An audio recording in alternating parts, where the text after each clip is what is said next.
All right. Hello, everybody. Welcome back for our little seminar on algebraic topology. We are finishing up, hopefully, today, chapter 1 of Hasher.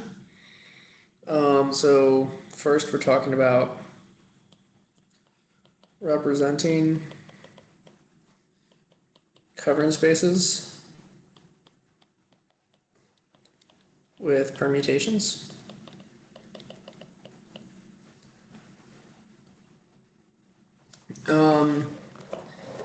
And so I'll go ahead and read the exposition. We wish to describe now another way of classifying the different covering spaces of a connected, locally path-connected, semi-locally simply connected space, X, without restricting just to connected covering spaces.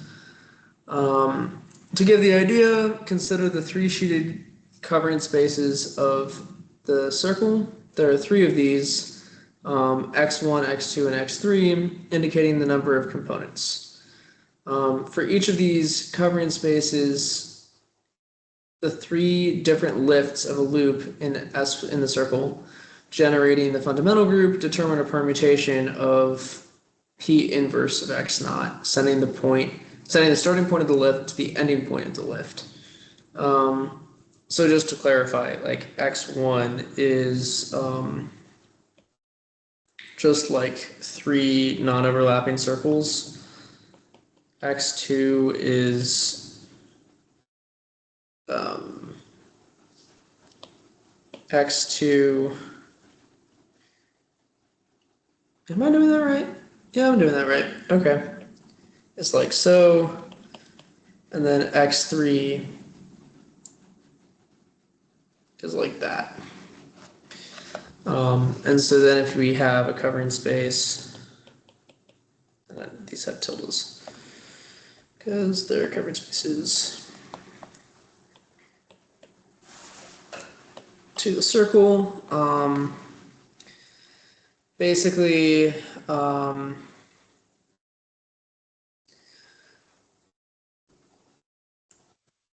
for each of these covering spaces, the three different lifts of a loop determine a permutation of P inverse of X naught, sending the starting point of the lift to the ending point of the lift. So for X1, this is cyclic.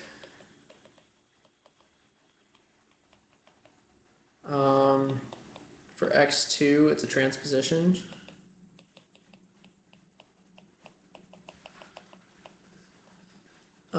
And for X3, it's identity.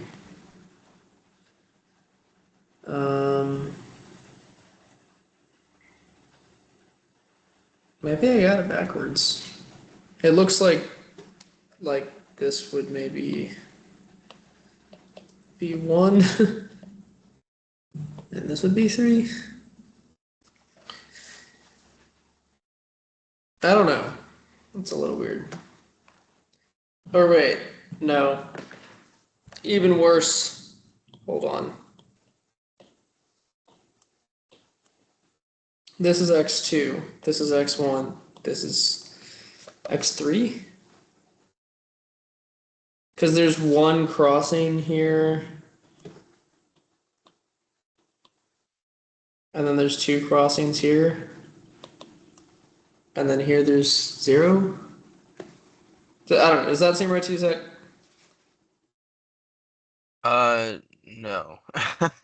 I originally thought you had it the right way, but based off of the way the image is given, Yeah. then this looks to be the right way. But do you know why it's labeled like this?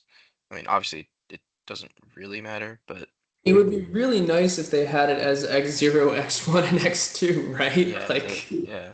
I'm not entirely sure what it means. Like, what would X4 be then?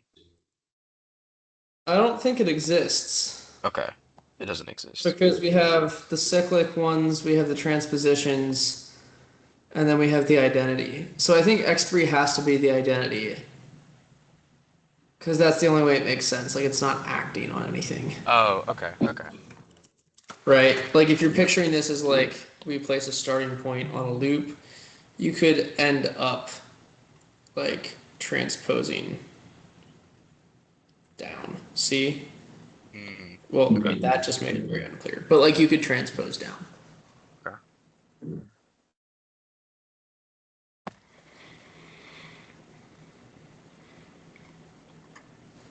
Yeah.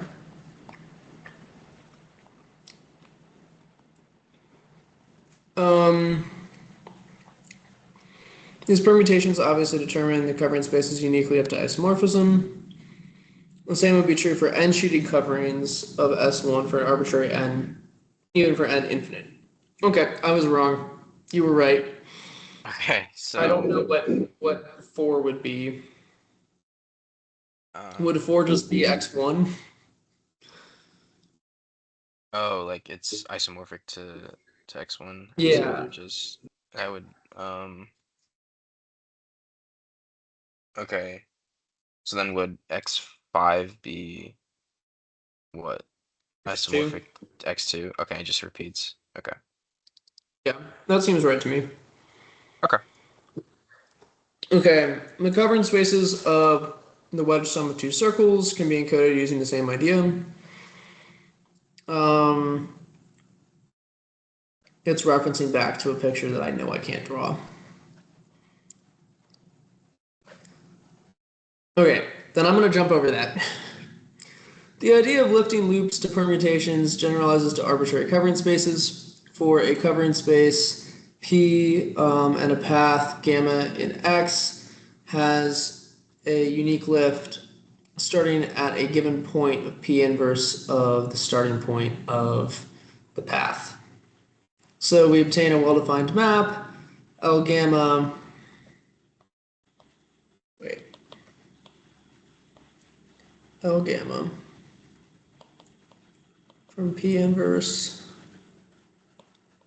of gamma of 0 to P inverse of gamma of 1 by sending the starting point of the lift to its ending point.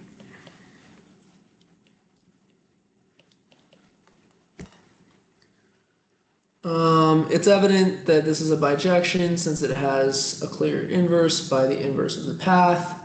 For a composition of paths, we have that it's inclusion reversing, so like L gamma eta is equal to L eta L gamma, rather than otherwise, since composition of paths is written left to right, while composition of functions is written from right to left. Composition of paths has been left to right this whole time?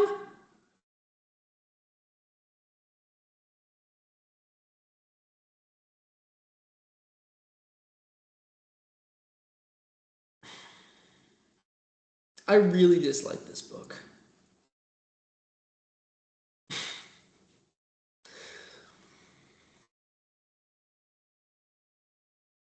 To Wait, compensate it's this, let us modify the definition by replacing L gamma by its inverse.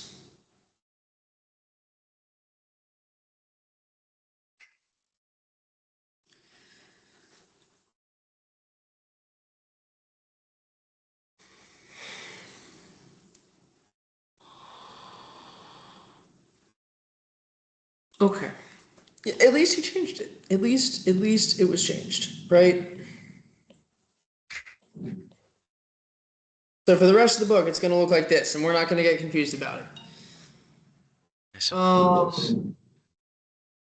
Since L gamma depends only on the homotopy class of gamma, that means that if we restrict attention to loops at a base point, x naught in x, then the association from gamma to L gamma gives a homomorphism from the fundamental group to the group of permutations P inverse of x naught. So the association, no, gamma getting mapped to L gamma inverse but not inverse by the map from pi1 of x to t inverse of x naught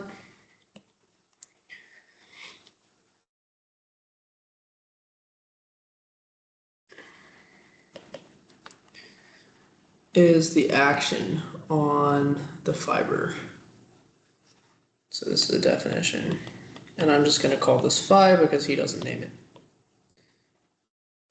Is the action of the fundamental group of x on the fiber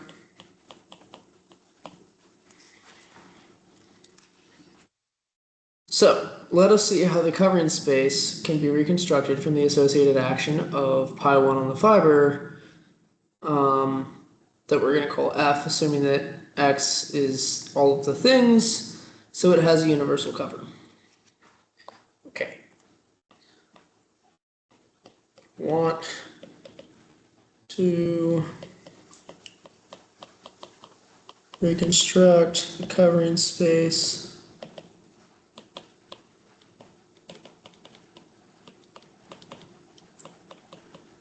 from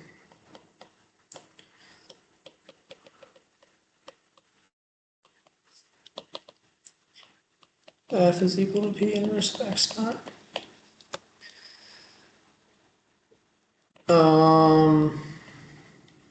X is, hold on, I can do this. Simply connected. No. It's path connected, locally path connected, semi-locally simply connected. No, connected, path connected.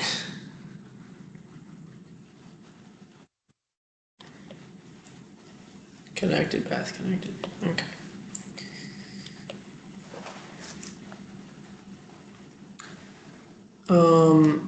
And has a universal cover.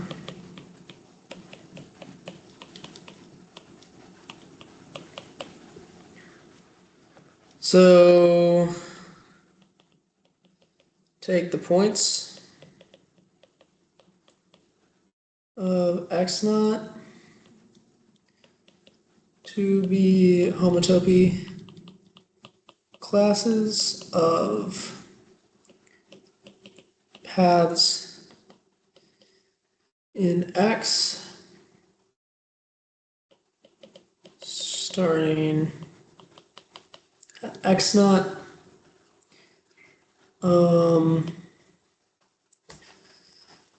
Then define a map H from the universal cover times the fiber.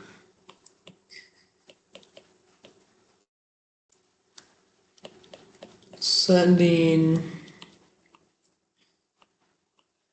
gamma and the fiber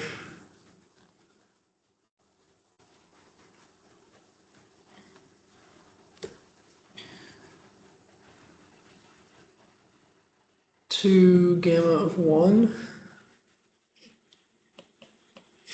No, to the endpoint of the lift.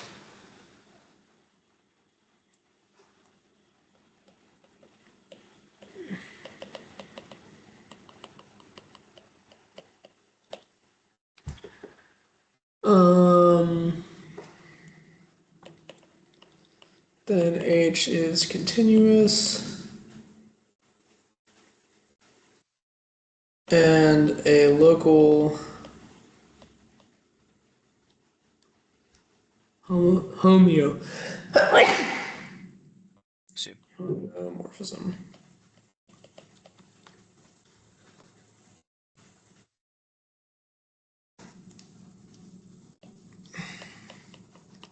It's also surjective. Wait.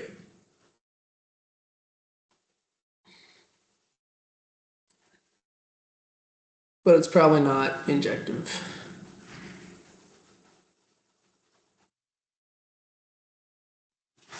Okay. Conclusion here is that H is a local homeomorphism. Oh, it's a homeomorphism. Well, no, it induces a homeomorphism from some quotient of x naught f onto x naught. To see what this quotient space is,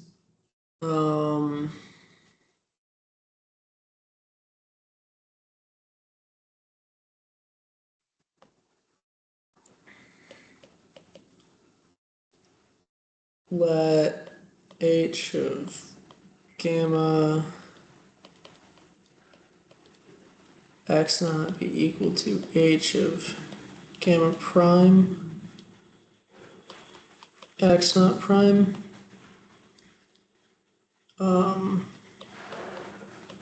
Then gamma and gamma prime are both paths from x naught to some endpoint.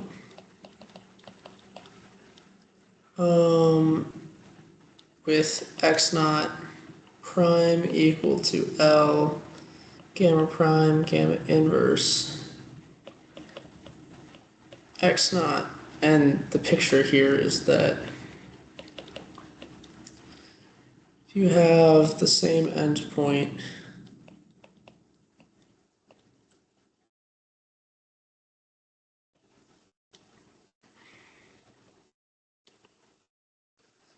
where this is gamma prime, this is gamma, versus just sending x naught over gamma and gamma prime.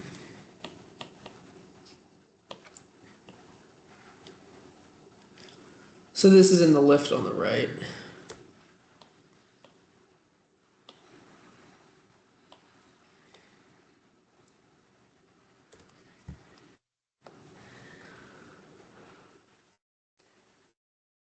So let lambda be the loop gamma prime, like so.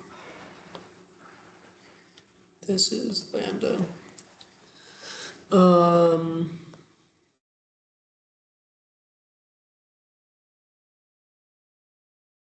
This means that h of gamma x naught equals h of, oh no, it's projective space. Oh no, I hate projective space.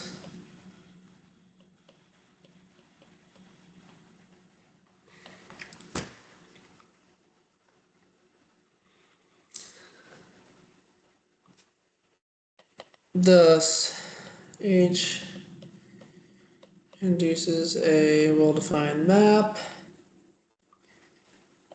to x naught from the quotient space of x naught times f obtained by x naught times f mod gamma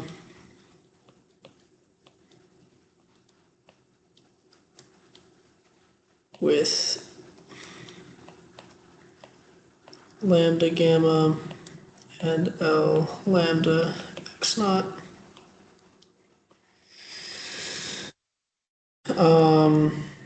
For each lambda in pi 1 x comma x naught And we're going to call this quotient space XP, or X row, where rho is the homomorphism from pi 1 to F specified by the action.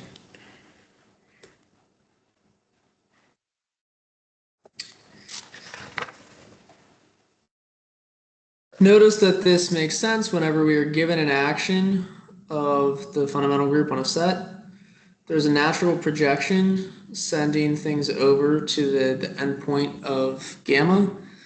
And this is a covering space, since if we have an open cover, which the universal cover is a product of, then the identifications defining X row would simply collapse to that open subset, product the fundamental group, product the fiber, to the open set product the fiber. Returning to our given covering space with associated action P, the map X row to X induced by H is a bijection. I don't even know what to put this down as remark. XP to X is a bijection.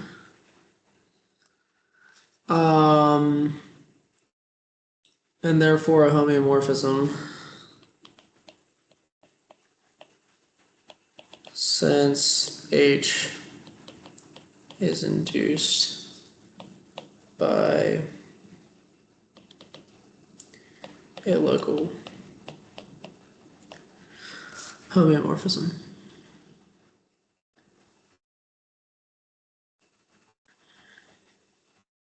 No, since H is a local homeomorphism.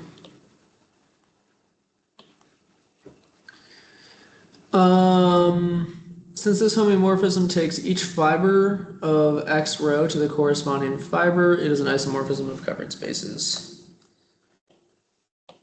This is covering spaces. If two covering spaces are isomorphic, one may ask how the corresponding actions on the fundamental group on the fibers over X naught are related. Okay, I need to write that down. I don't even know what to put this as. I'm going to put it as a theorem, but it's not going to be a theorem. P1, X1 to X, P2 from X2 to X.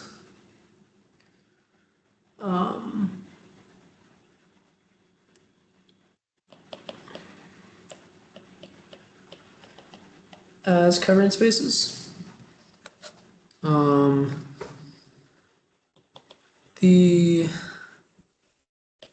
actions of pi 1 X comma X naught on F1 and F2 over X naught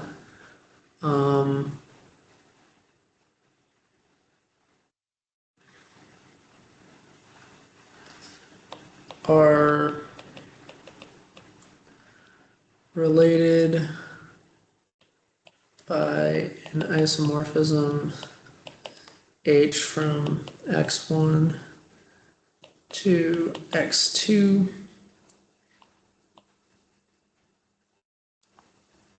by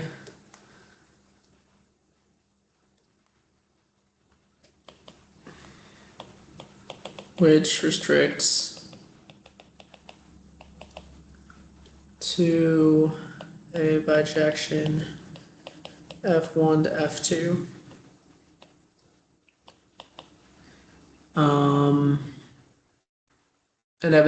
And evidently, wouldn't you know?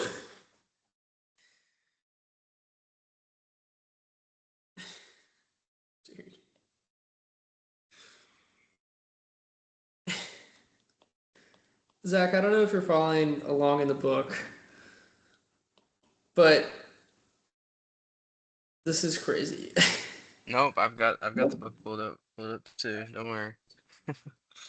You see where he says, and evidently this thing I just wrote about L. Yep.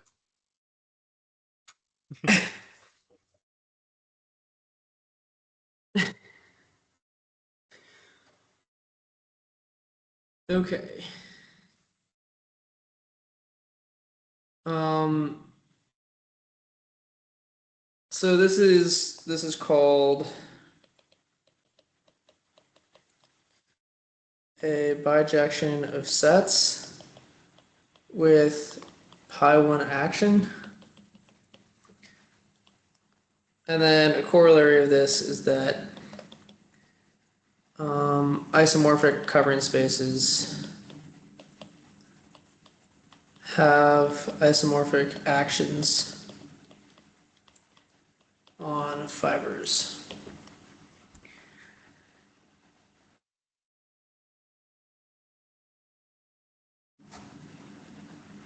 And vice versa. This shows that n-sheeted covering spaces of X are classified by equivalence classes. Oh god, I gotta write this out. Okay. N-sheeted covering spaces of X are classified by equivalence classes of homomorphisms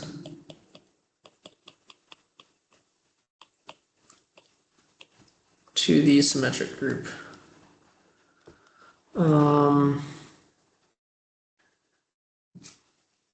And the equivalence relation identifying P with each of its conjugates.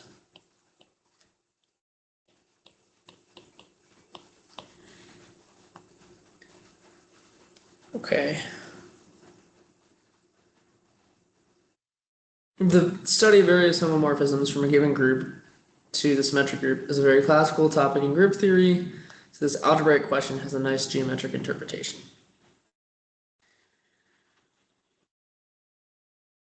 Okay. This wrapped up nicely. This should have come before everything else, but this wrapped up nicely.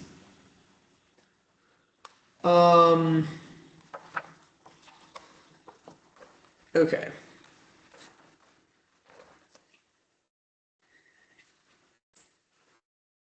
Any questions on this? No, I think we're good. Okay. So now deck transformations and group actions.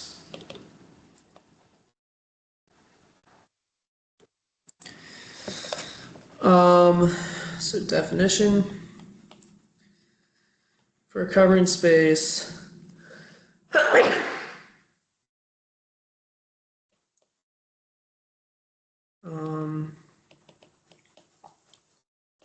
The isomorphisms, which are endomorphisms, are called deck transformations covering transformations.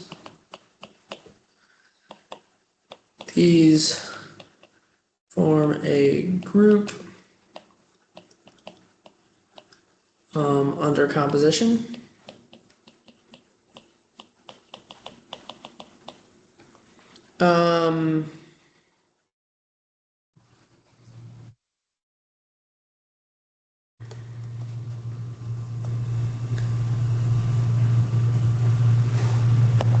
So as an example,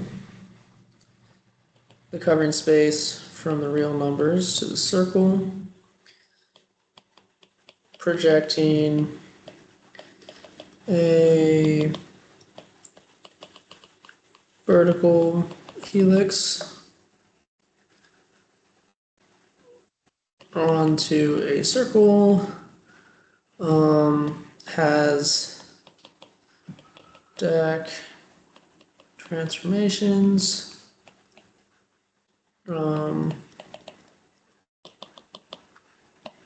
which are the vertical translations.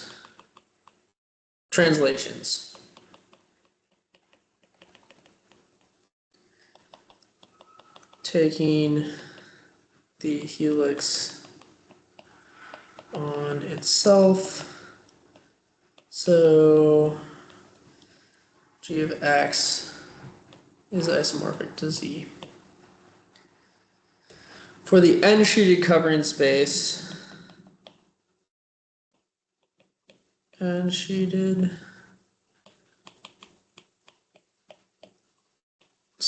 wow, that was a terrible S. Sending Z to Z to the N.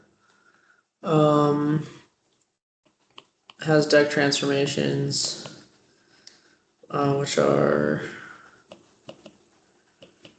rotations of S1 through angles, which are multiples of 2 pi over n. So G of X is Z mod n. Yeah, that makes sense. Because that's what we started off with today. This was like our opening example.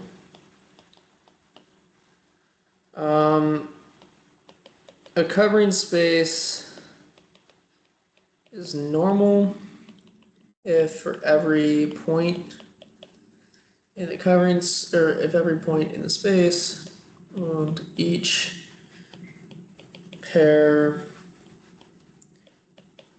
of lifts x tilde prime with x, there exists a deck transformation taking x to x prime. And so as an example,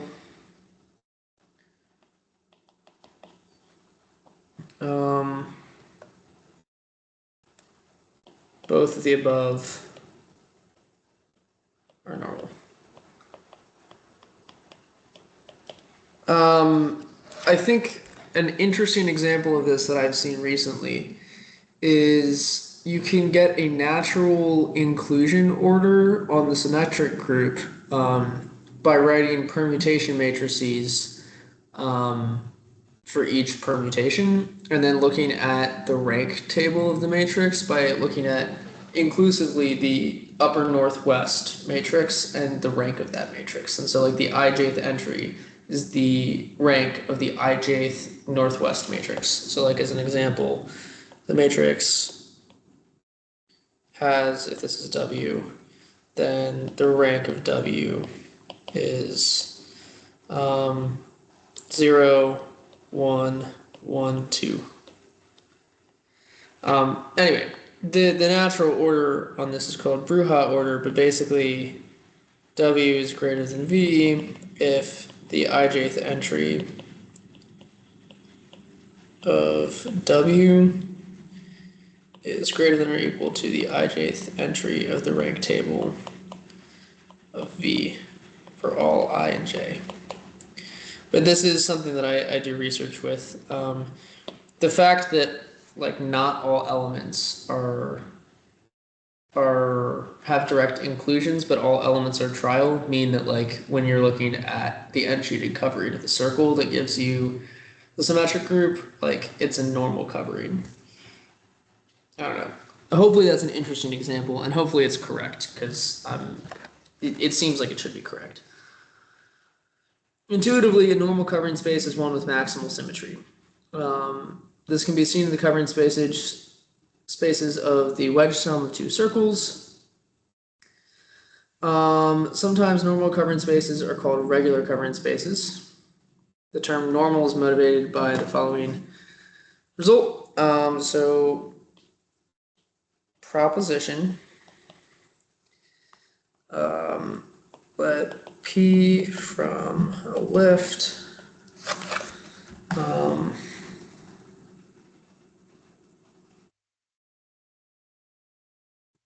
that's weird, hold on.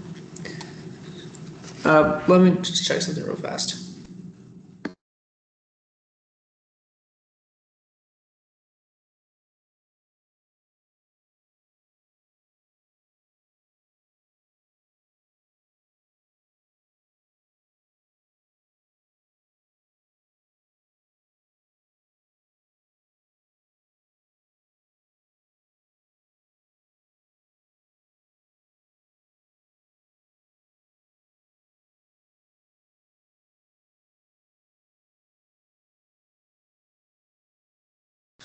Okay, all good.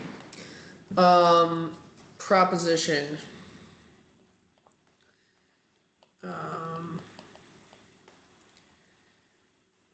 Be a path connected covering space of the path connected, locally path connected space X, and let H be the subgroup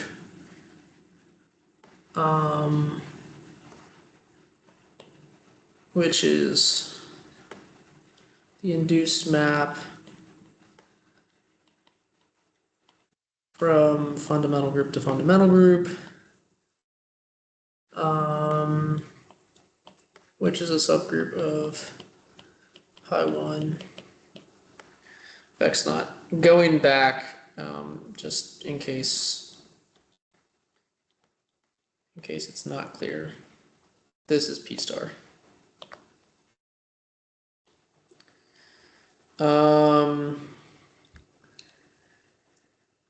Okay, then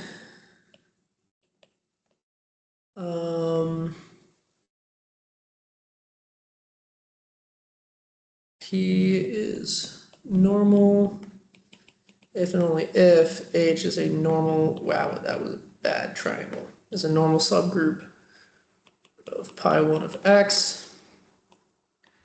Makes sense. And then G of the covering space is isomorphic to the quotient where n of H is the normalizer of H in pi 1 x. Okay.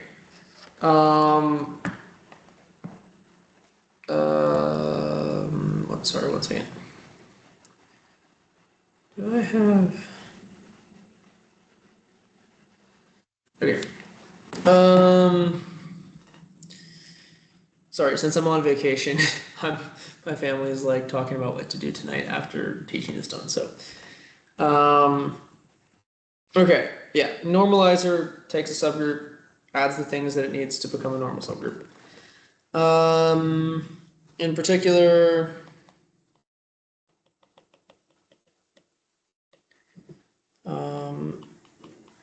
G of the covering space is isomorphic to pi 1 of x comma x naught mod H if x is a normal covering.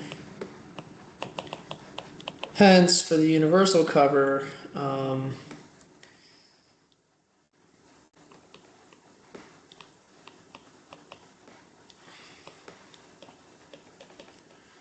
it's isomorphic to pi 1.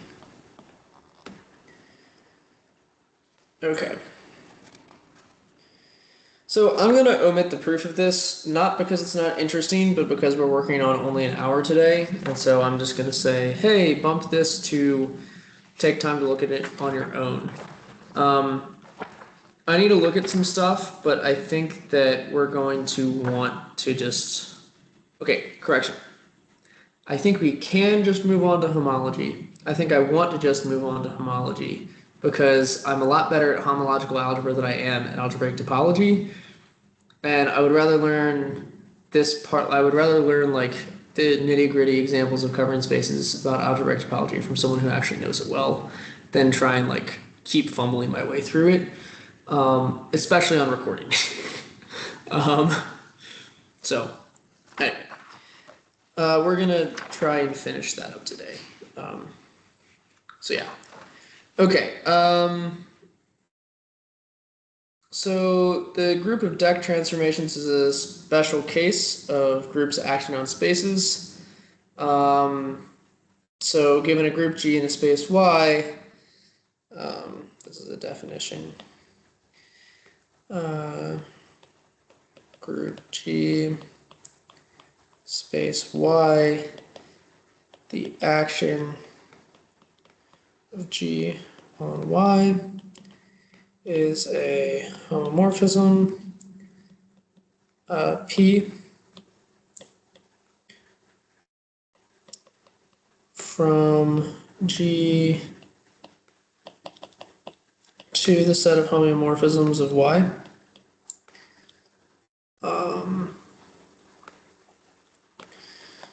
And so for every G in G, row of G from Y to Y is the associated homomorphism or homeomorphism.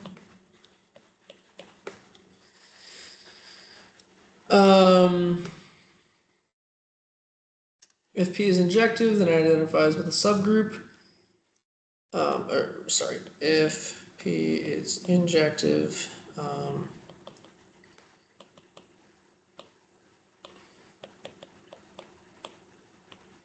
G gets mapped to some subgroup of homeo Y. In practice, we'll typically assume this. We'll be interested in the following condition, and I'll call this the star condition, not to be confused with the star lemma from topology.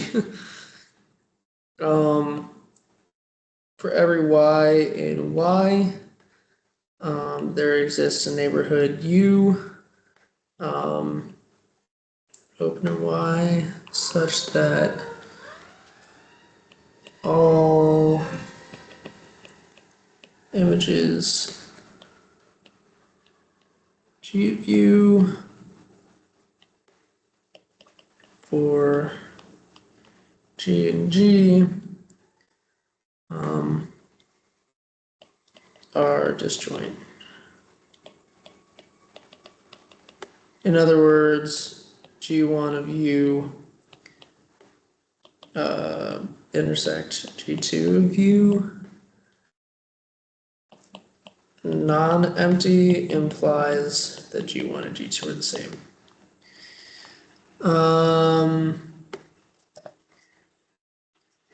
So just as an example of this, the action of G of X tilde acting on X satisfies star.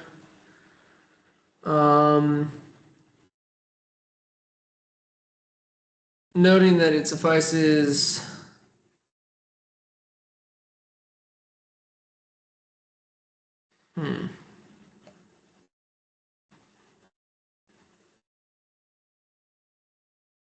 equivalently U intersect G U is non-empty if and only if G is the identity.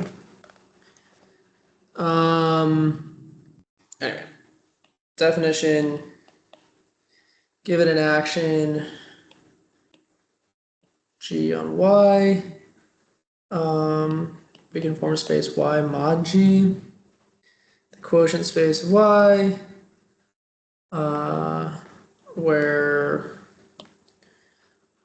where G gets mapped to, oh, wait, nope. The points of Y, G are orbits.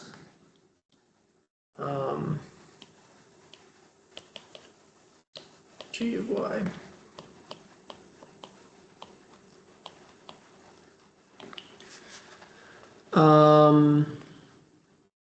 YG is called the orbit space.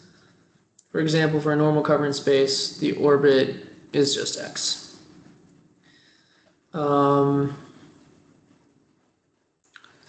Yeah.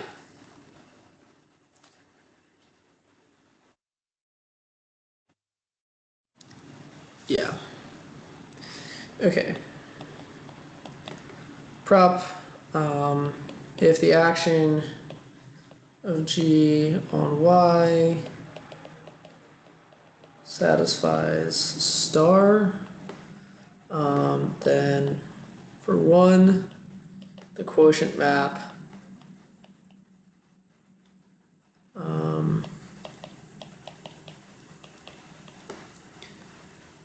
is normal as a covering space. G is the group of deck transformations of P if Y is path connected. And then G is isomorphic to pi 1 of Y mod G mod P star of pi 1 of Y if Y is path connected and locally path connected.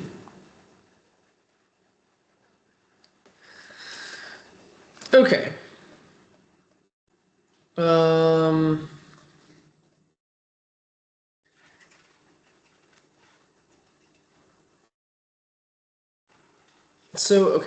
So anything that satisfies, any action that satisfies star is called a covering space action. Sometimes there are properly discontinuous actions, but more often this rather unattractive term means something weaker.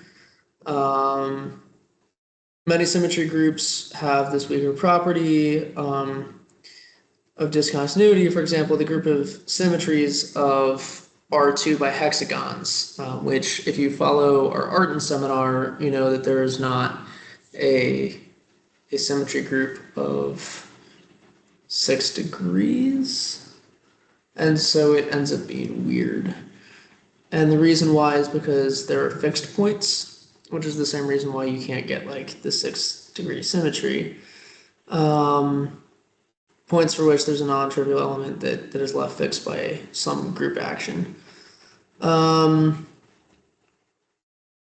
the vertices of hexagons are invariant under 120 degree and 180 degree rotations. Fixed point free actions exist.